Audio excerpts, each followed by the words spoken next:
Welcome to Toot Your Own Horn. I am so excited to be here with Steve Bass. Thank you so much for joining us today. Glad to be here, Lisa. This always begins the same way. Would you be so kind as to tell us about your journey playing the clarinet? Sure. So I started when I was 9. It was the summer after third grade, and there was a summer program in my school. It was in Hastings-on-Hudson, New York. It is a small school, but we had a fabulous band program, and I had the opportunity to start in the summer. And of course, like most schools, the end of the school year, they came into the auditorium and kids did music demonstrations. And I think I started on the clarinet because my cousin Andy, who was 11 years older, played the clarinet. So I picked it up. I started playing in the summer. I practiced a little bit, kind of went through the elementary school years. And it was such a small school that by the time you were in sixth grade, you could be in the high school band. So I started playing in the high school because it was in one building. There were 140 people in my class. So it's a very small school, 600 in the total high school. So I started playing with the high school band when I was in sixth grade. Not, it wasn't a big marching program, but playing in the concert band. And things kind of progressed from there. Then in ninth grade, I started taking lessons from a clarinetist in New York named Sigurd Bachman, who had played in the Minnesota Orchestra back in the day and in Pittsburgh. And he was a great teacher. And then I went off to college and did some stuff in college. And then I put it away for almost 30 years and came back to it. And so Andy got you started. What was it about Andy that you thought made it be an instrument you wanted to choose? Well, I think on my father's side of the family, I have 8 cousins, 7 or 8 cousins. He's the only male cousin that I have. So of course he's 11 years older. You really look up to this guy. And I don't really remember much about him playing, but of course I remember the instrument and I thought, well, that kind of sounds cool. So, sometimes it just takes a little something like that. Right. To capture your imagination. And, had he played the violin, I don't know, maybe I would have made a different choice. I don't know. Yeah. So do you think maybe it was a little bit of the like male bonding family, like following other people? Yeah. Yeah. And I think it was that. And the other thing was the music teacher there was a saxophone player. He was a jazz saxophonist, and he was actually a good clarinet teacher. So I kind of had the support system built in from the beginning. And I think that really, really helps when you have a teacher that knows what they're doing from the very beginning. And I was just thinking about this because in that small school, we had, a band teacher, an orchestra teacher, a choir teacher, but they also had adjuncts. So there was another guy that came in and taught the brass. So you didn't have to have one person trying to teach everybody everything, which is kind of seems like more typical these days. Right. And what about repair? Who fixed your clarinet? Well, I remember there was a guy when I got into high school, I think his name was Murray Schneider, who was a legendary technician in New York. Murray did some work on my clarinets. And in fact, I took a woodwind repair course from him at the Manhattan School of Music. My neighbor, who's now an oboist in the Philadelphia Orchestra, he and I took this class when we were, I don't know, juniors and seniors in high school. So we'd go down to the Manhattan School of Music and went through this woodwind repair course. I forgot all of it, but I do remember him doing some work for me. So once you got started playing, what was it that made you stick to it? Like, why did you stay playing? That's a really good question. I think what happens when you're young is you get into peer groups. And I fell in with a really great bunch of kids in high school. And then I started playing in a youth orchestra, the Westchester Conservatory Orchestra, because some of my friends were playing there. And so I got a ton of experiences there and made a lot of friends. And you just kind of fall into a flow and you just kind of keep going with it. I did know when it came time to go to college, I decided not to go to a conservatory. How was that decision made? I don't know that I really thought about it, but the one thing I do remember was with my teacher, Sigurd. He was a member of the union in New York City. And I remember one time, looking through his union book, and I think I actually counted up the number of clarinetists in the New York local. This was about 1970 74, 75. I think I counted up 2,500. Oh my God. And I thought to myself, hey, let's say I'm in the top 5%. That means that there are 125 people in that local that are as good or better. And how many jobs are there?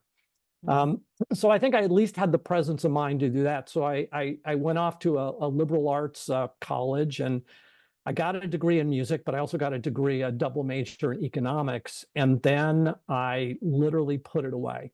What triggered putting it away? I think I, at that point, was finding too much time in the practice room was not particularly good for mental health, and started to get interested in other things. And I think it was just feeling as though the time was right to do something else. And it was hard because I still remember the last concert I played was in Lincoln Center at that part of my life. It was my senior year of college, and I basically put it away, and I went off to business school, and then I started a career in media. And it was almost a fluke that I came back to it. When you said it's not good for mental health, well, tell me more about that. Like, was it pressure from people around you? What No, pressure? it was more the alone time. It was Alone? really yeah. And it was also, I went to Bucknell in the central part of Pennsylvania, and it was a stronger music program for things like history and theory. So performance was not really an emphasis, and that's not a bad thing, but I didn't have a peer group of people there. So there wasn't this kind of healthy competition there. Okay. And also because you're not surrounded by people doing the same thing, you're kind of off in a different direction. Your friends in engineering, I mean, they're, working on their slide rules and doing labs. And, when you're a music major in that environment, you're in the practice room or you're in a rehearsal. And so I kind of just fell into an entirely different environment where that sort of thing was unusual rather than the norm.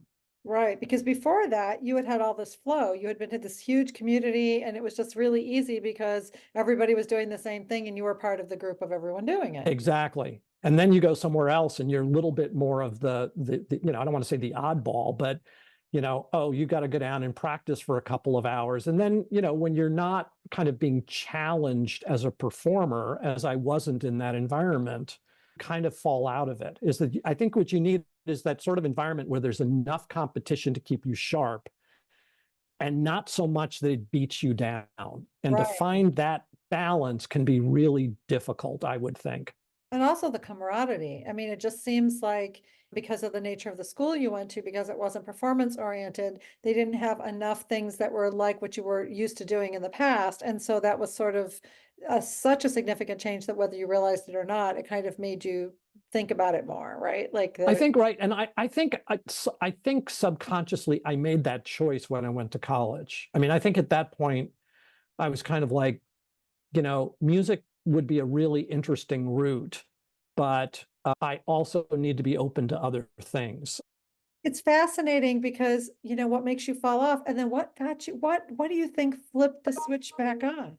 It was a really weird coincidence. And it was when I was coming to OPB.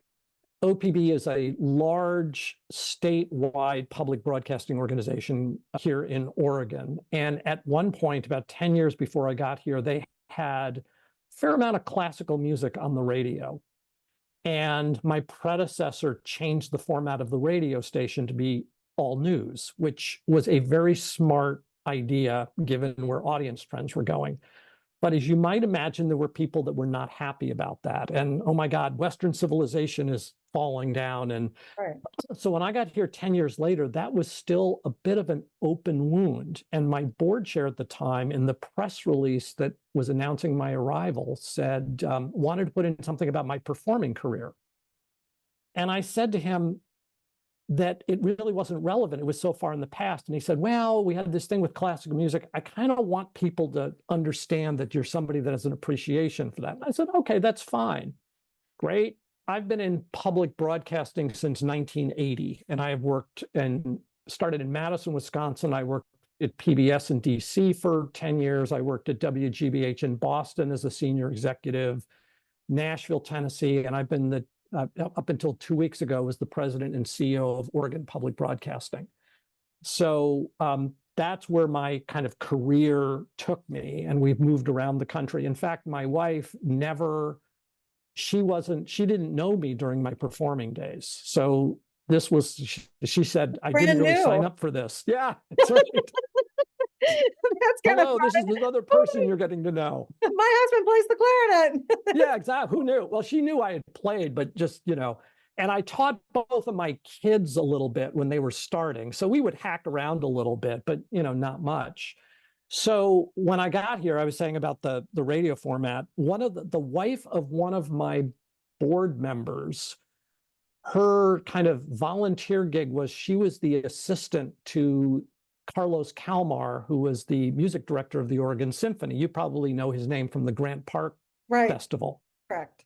And she called me up and she said, Carlos comes over and we get people and, I get a group together called the Rusties to play chamber music. Would you like to do that?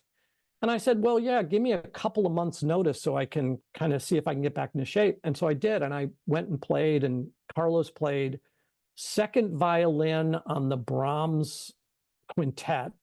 And you know how hard a piece that is. He's sight reading it, which was pretty impressive.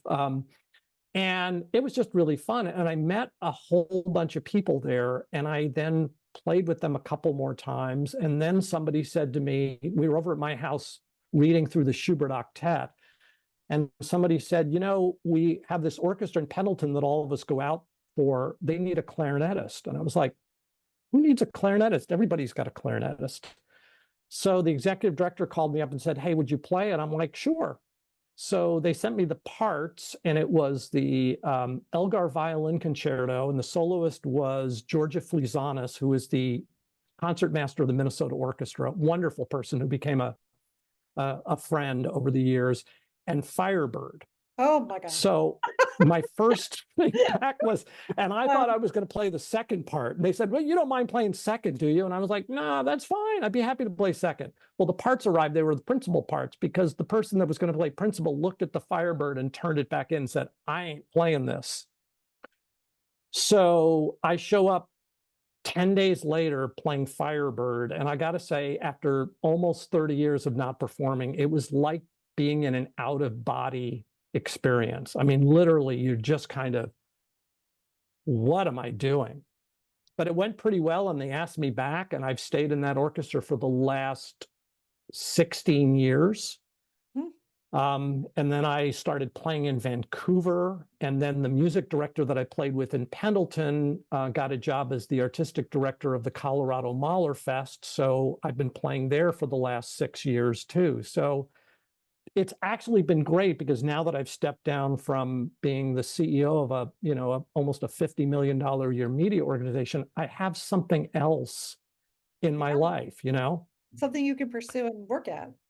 Exactly. And so I've got, I don't think that I want to do too much more, because I don't want this to become, like a job. Yeah. But, if some pickup things come along, it's great. And I've had some great experiences of things that just come along, and they're fun and interesting. And I've met just wonderful people.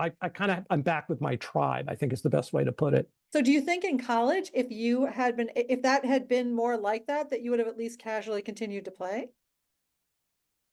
Possibly, although, life gets in the way too, that some of it is like, what's your career like? And does it fit with your lifestyle? And I would say that until I had more control over my schedule, which you would think, okay, you're a CEO of a big organization, how do you make that work with practicing and rehearsals? Well, part of it is you have an ability to set an agenda and set a calendar in a way that if you're a middle manager or even a senior manager, you might not be able to. Right. So I could say to my assistant, like, hey, look, this week I'm not traveling. We can't do any evening events. It works much better than in some ways when you're in the midst of an organization.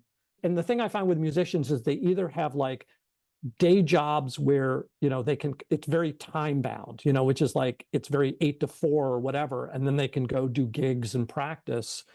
You don't find a lot of people where they can't control their schedule. One way or the other, you've got to be able to do that. Mhm. And I couldn't do that for many years, Ah, honestly.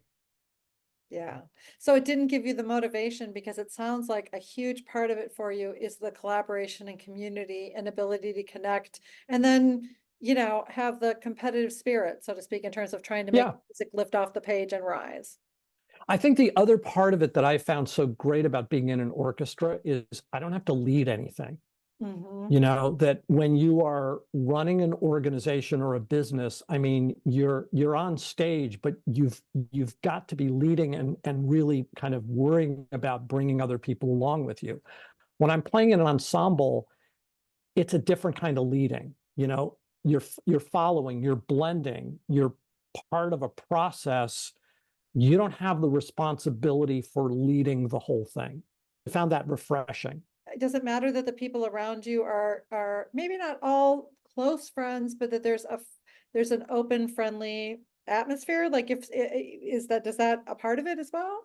I think that's part of it. It's a spirit of camaraderie and respect. But what's also kind of interesting about it is it's that listening and blending and reacting that occurs that's almost an autonomous response, Yes. and that it's just a different way of being and existing And being with other people and exactly being, and in the yeah, same place at the same time. It's amazing. That's what's amazing about it. And it's so hard to describe to people who haven't experienced it, but it is absolutely breathtaking to be in a moment with all the same people in the room and have experienced something when you're playing. It's so amazing. it is. And to be having to make those, small adjustments and, what's the person next to me? And, this is the second flute. And last night we were playing Dvorak 8 and we're like, okay, let's tune this note because we want to be like right there together. And, the working on things like that, that's really, really interesting and fun. If somebody was listening to this podcast who does not play a woodwind instrument, but is thinking that they might consider it, what would you tell them about why they should? Well, I mean, first of all, the sound and the ability to express oneself is just incredible. So that it's really quite a special thing. Obviously I've got a special fondness for the clarinet, but I would say each of the instruments has a role and a place, and to pick the thing that you have a passion for. There are responsibilities and challenges that come with playing a woodwind. I mean, I think all of us look at the flute and say, well, you guys just kind of whip that thing out and play it, right? You don't have to worry about reeds. You're not always fiddling with equipment. But I also think that, the woodwind family there are lots of ways that you can participate. I mean, if you're into bands, there's lots of need for clarinet players in bands. There are fewer opportunities in orchestras, just because there aren't many seats and there's a lot of demand or supply, I should say. But, you can also do jazz, you can do folk, you can do, play in a church or a religious setting. I mean, there's just a lot of things you can do with it. So I'm very encouraging of people looking at woodwinds. And I think clarinet is probably more versatile in that regard than certainly playing a bassoon or an oboe. No disrespect to them, but there aren't many jazz bassoon players around that I've found. Well, we hope there will be one, but yeah, for There sure. probably will be at some point. I think also, I just want to mention to anybody listening, don't be afraid to call your local music store and just say, hey, would somebody show me the clarinet or show me the saxophone? As an adult, you don't need to be embarrassed at all to act like a 10-year-old and just say, hey, I'm curious about this. Could I come in? Could somebody show me the instrument and let me choose between a few instruments if you don't know all the sounds? Because I think the common theme here that you'll hear over and over and over in this podcast is people get really attracted to what they hear, right? Yes, And absolutely. the magic of the vibration in your body and the way it feels in your hands and how it feels to support with your breath. And those things get you like you don't want to let go of it. Yeah, and particularly when you get in the flow, which is like when I have the ability to play a lot, you kind of don't want to stop because, as you know, it's like okay, I'm going to take a week off, and it just seems like, oh my God, it's the slowest rebuild. For sure. So if you're playing 2, 3 hours a day, it's like you just want to keep doing it because it feels good, and the next day it feels even better. For sure. Steve, I know your career just kind of has come to a conclusion because you retired from public radio, and what an incredible run that you had. And you should be so proud. I'm sure you've gotten so many people, but I just want to also congratulate you for just a remarkable journey. I mean, and I just wonder, do you think that the clarinet or music, even though you stopped doing it, do you think that creative outlet helped you in any way? The thing it teaches you is discipline. And I think particularly for kids, the ability to work with others and have some discipline about diving into something and learning. And there's a language acquisition aspect to it. And there are times when I've kind of thought back to the things that I've had to work through or persevere. And I think having that as a young person is super important. While still having fun. And while still having fun. No, I think that's exactly right. That's exactly right. This is a painting, but a guy got a postcard for it. I would have bought the painting. I don't know if you can see that. Oh, what is it? A cat with a clarinet? And it's a possum, and a The possum with a That's clarinet that says "eek."